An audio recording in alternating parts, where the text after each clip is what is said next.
Hello everyone, my name is Mariam Mokhtar.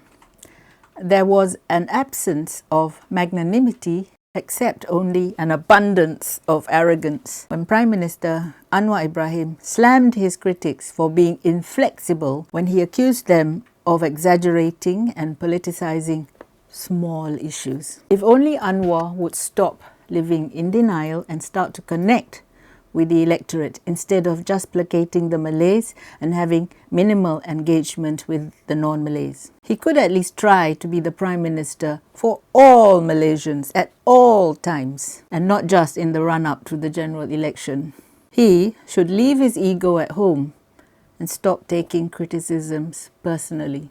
Anwar and his sycophants fail to understand that people who censure him do so out of concern for the future of the nation. Members of the Rakyat criticize him and speak out, not because they hunger for power, prestige, position, or a post in the GLC or other public institution. Anyway, they criticize because they care for the country. Anwar singled out the Dewi Sri Putrajaya temple relocation controversy and the scuffle between an unlicensed balloon vendor and enforcement officers. This is, I think, 2 months ago. This, he said, were minor issues. And he said, small matters which can be questioned in a good way are made into big issues as if a war is going to happen. Upset that his critics dared to undermine his authority and criticize him, you know what he did? He called them Bebal, which means stupid. Okay, this was in mid-April. Bebal appears to be the current fashionable word in Putrajaya. It was first used 5 days before Anwar's Bebal remark. I think it was first used on 6th of April by the Education Minister Fadlina Siddiq to lash out at a pre-kata national activist. I think her name was Sharul Emarina Abu Sama, also known as Ratu Naga. Fadlina said Sharul Irma was suffering from Bebalism, being stupid, and for spreading kebebalan, for spreading stupidity, for mistakenly accusing Chinese school pupils of disrespecting the national anthem when in actual fact they were merely singing the Perak state anthem. Now, prime ministers and ministers who freely label their critics as Bebal show that they are very insecure. They appear vulnerable.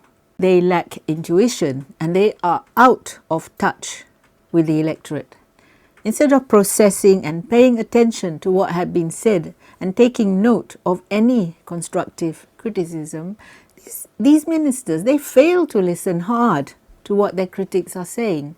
The temple issue and the balloon vendor fracas are not small issues. They're not small issues as described by Anwar. Small issues which are not managed with the delicacy and urgency they deserve may escalate into major issues. Self-serving politicians will almost always complicate matters and allow the problem to spiral out of control. And there have been many other temple issues nationwide.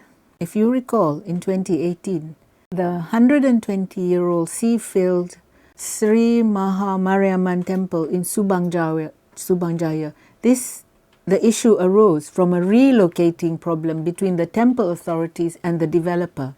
A riot broke out, which resulted in the death of a firefighter, Adib Kasim. If temples which are over 100 years old face such threats, do mission schools, do churches, do they also fear the risk of being relocated or having their lands seized and the tenants issued with eviction notices? Developers with powerful political friends, kabel ke atas, appear to be able to purchase prime land with ease, often under cover of secrecy. And when a scandal erupts, these politicians often use the religious factor, Islam in Malaysia, to seize ownership of the land on which these buildings are sited. So at the groundbreaking ceremony last month of Masjid Madani, Anwar said that he wanted to showcase Islam's strength. Is this strength connected to the rising fundamentalism in Malaysia?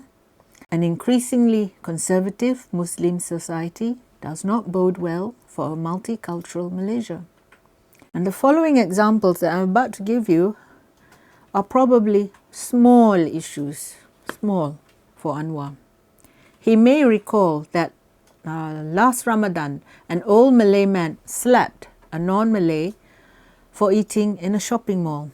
Was the mental and physical assault of the non-Muslim this Malay's version of showcasing Islam's strength? Then on the 8th of April, we learned that the state government of Perlis, the Perlis Islamic Religious and Malay Customs Council, the State Registrar of Converts and the Mufti, Azri Zainul Abidin, were denied their chance to exercise their religious might over the rights of the individual, the single mother Lo Swee Hong. Do you remember that case?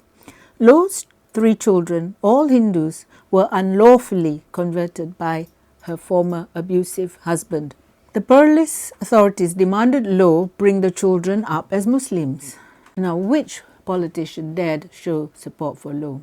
Will our MPs initiate a debate in Parliament about child marriages? Now, some Muslims consider it their religious right to marry an underage girl, just like their religious right to have 4 wives.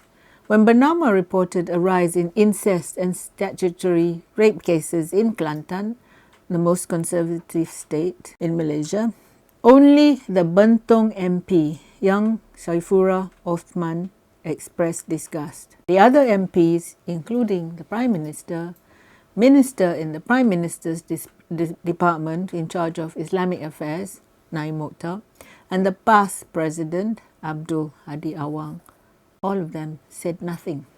Large-scale corruption, slapping, hate speech, destroying or relocating temples, child marriages, incest, underage sex and sexual abuse of tough-faced pupils and children in global Ikhwan services and business holdings are all, perpetrated by Malays, Melayu. Despite the increased religious education, their moral values appear to have diminished. No Malay MP has shown the courage to undo the decades-long religious brainwashing at home, in school and in the mosque. And so, would solving these small issues interest the Prime Minister?